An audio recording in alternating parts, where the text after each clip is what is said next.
Hello, History 1 students. This is Mrs. Politsky, and I have notes for Chapter 11, Settling the West, and we're going to focus in on Section 1, Miners and Ranchers. And I want to talk a little bit about this painting that we see here. You happen to see a painting done by a man named Frederick Remington, and it is of the Great Cattle Trails. And you can kind of see in the distance, it looks like it's raining. We have our cattle, a little bit of lightning. For the most part, it probably looks like a stampede. This is kind of an iconic image of our cowboy riding kind of alone on the prairie. But in a way, it really romanticizes this era of time that we're going to talk about and maybe making it a little bit bigger than life. So, we're going to start by talking about mining and maybe the guy who was probably, maybe not the luckiest man in the whole world, a guy named Henry Comstock. Comstock happened to claim a claim of land near 6 Mile Canyon. That's not very far from Virginia City, Nevada, kind of north of Carson City. And this guy was looking for gold. And he sold his claim, and it turns out his claim was filled with nearly pure silver ore. This claim became known as the Comstock Lode back in 1859, and it turned out to be worth about $280 million of that era. And it turned out that this claim, because of the time period kind of leading into the Civil War, would help the Union finance a good portion of the Civil War. By 1864, before the war even ends, Nevada is a state. And because there are so many speculators that are coming out here to find gold. So almost overnight, Virginia City, Nevada went from a town of just a few hundred people to almost 30,000. And what's interesting is with this rapid growth, we get what we call boom towns. And you're going to see boom towns throughout the West, really in this period from like the late 1840s, 1850s, all the way up to about the 1880s. And mining, railroads, and cattle trails all have a little bit to do with this. When we have these boom towns, sometimes it gets a little rowdy. And because of the fact that we have kind of a sparse population, and at the time being the fact that we've got a war going on, law enforcers were kind of scarce. And so we had self appointed volunteers that formed what was called a vigilance committee. And their goal was to track down those wrongdoers and punish them. For the most part, they were kind of self appointed volunteers. And what ends up happening is, yeah, occasionally the wrongdoers are caught, captured, punished severely, but occasionally innocent people would be punished for crimes that they probably did not commit. So these committees, even though they kind of filled the void, they kind of had a kind of a bad reputation of maybe being a little bit overzealous when it came to law enforcement. In mining, the cycle of boom and bust was repeated throughout the West, and we saw the rise and falls of a lot of towns. Virginia City being one of them. At some point in time, the silver is going to be extracted, and the population is going to disperse. Uh, we're going to see that again in Leadville, Colorado, even going northward to places like Deadwood. This rise and fall becomes kind of the standard within the West itself. In addition to Nevada, mining also spurred developments of was also spurring developments in Colorado, and I mentioned before Leadville, and we're going to talk a little bit about that. Arizona, not very far from Tombstone, was a fairly big silver deposit, and 1860s, 1870s, that part of Arizona, kind of in the southern, maybe southeastern corner there, saw kind of a rise and fall. And you might uh, have heard of a guy named Marshall Wyatt Earp, who him and his brothers had a shootout at the OK Corral in 1881. Again, kind of a vigilance committee themselves. So you hear a little bit of that folklore as well. The Dakotas, when we talk about Black Hills Gold, kind of being found in the 1870s. You could go even further north and talk about Montana. There's a lot of copper that was being mined in parts of Montana, let alone the fact that there were some gold deposits. This drew a lot of people west. Some of them stuck around trying to, set up businesses. Some of them got involved in ranching and farming as well. Going on, one of the richest strikes occurred in the late 1870s near what is called Leadville, Colorado. Leadville, Colorado, today, if you were looking at trying to find it on a map, it's kind of to the southwest of the Denver metropolitan area. It is tucked away into the Rocky Mountains, not very far from ski resorts like Vail and Breckenridge, but it became one of the most famous boom towns on the frontier, and it all happened to do with the gold mining. In number 7 here, placer mining, which is basically this whole old-fashioned way of mining with picks, shovels, and pans. It's a great way for some of our new arrivals to kind of get involved in mining. But as the technology improved, we start seeing some different methodologies occurring.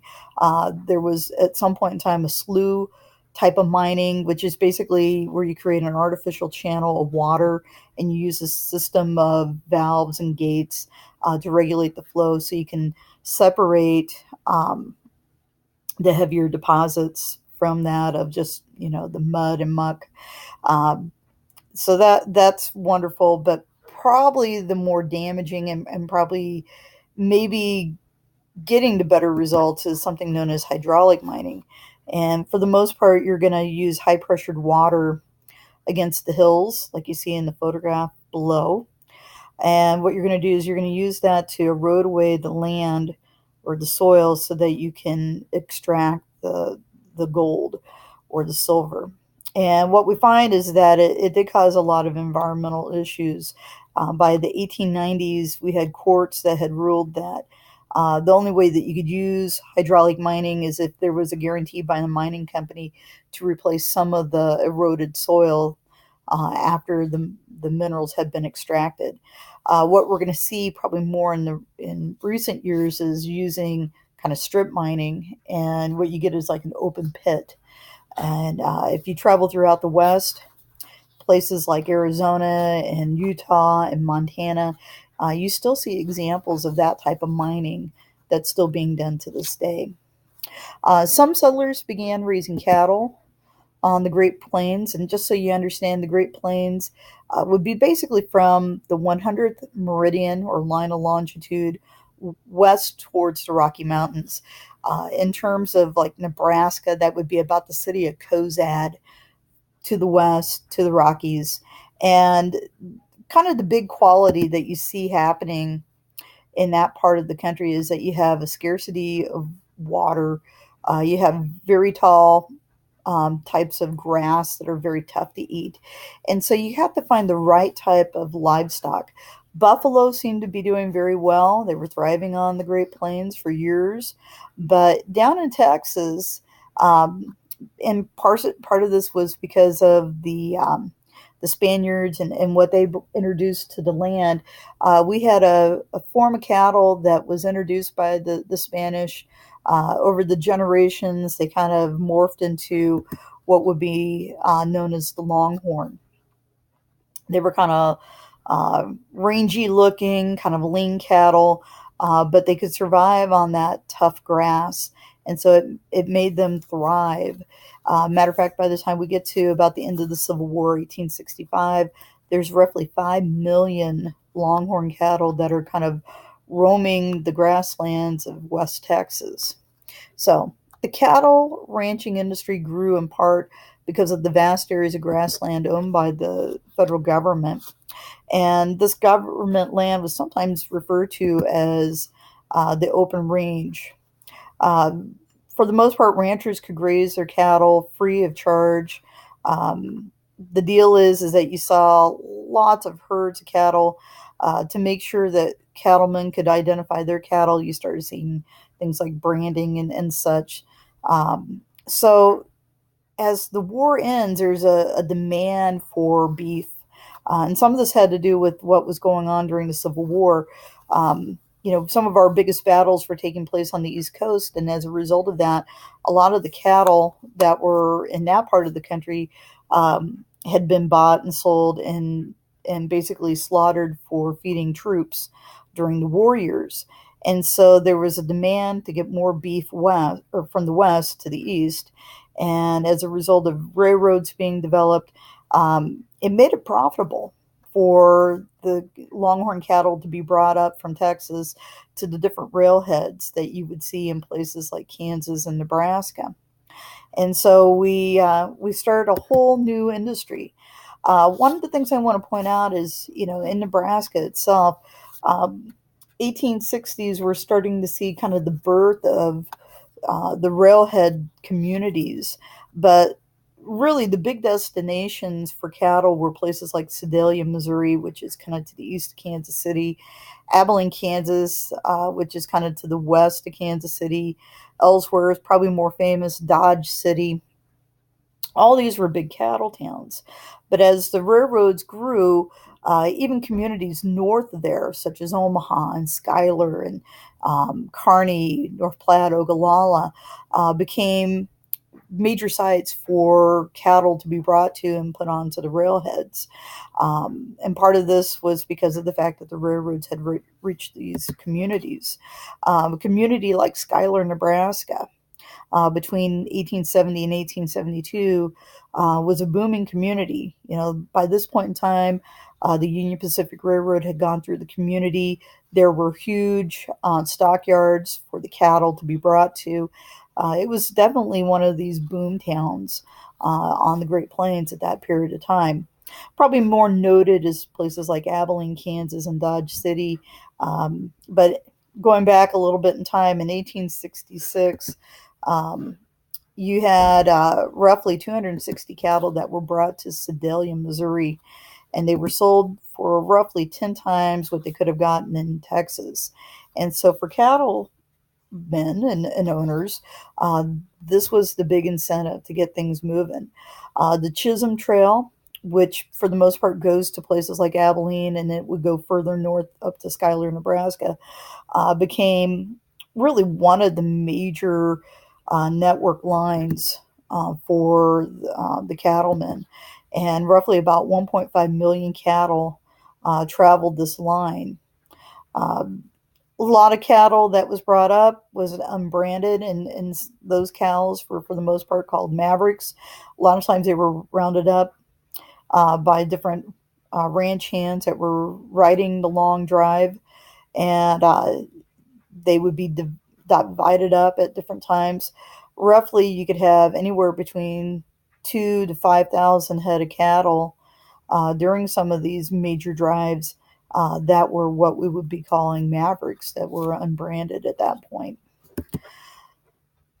Further on, we started seeing the introduction of different cultural things, and the culture of the Hispanics kind of seeps into this whole cattle industry. The vaqueros, which are for the most part Mexican cowboys, they taught American cowhands their trade and enriched the English language with a lot of different Spanish words like lariat and lassos. One of the things that I think that we don't talk about is the saddle. When you talk about your Western saddle, like you see kind of pictured here below, with the horn that is used to for your rope to tie if you were going to, let's say, rope a calf to bring them down for branding. You would use that horn to kind of tie your lariat to or your lasso to keep the you know cow and the horse together here. This type of saddle was definitely designed by our Spaniards. The typical American saddle that was coming out at that period of time was basically used by the military, and it was a very uncomfortable saddle. Probably looked more reminiscent of an English riding saddle. Um, so we started adopting some of these different ideas. Hispanics were the majority of the population, not only in places like New Mexico, but Arizona and Texas and even parts of California.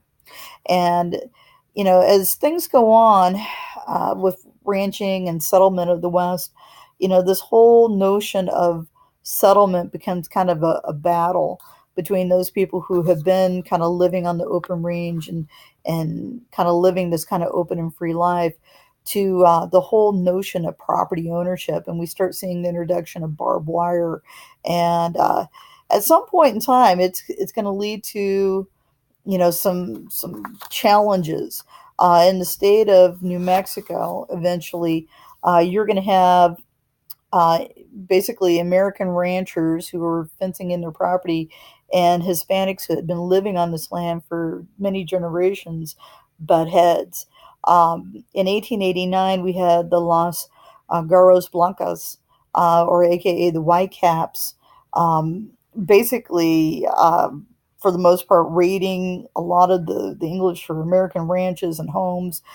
Federal troops had to be brought out to stop this. And what ends up happening is we start changing the livelihood of a lot of our Hispanics.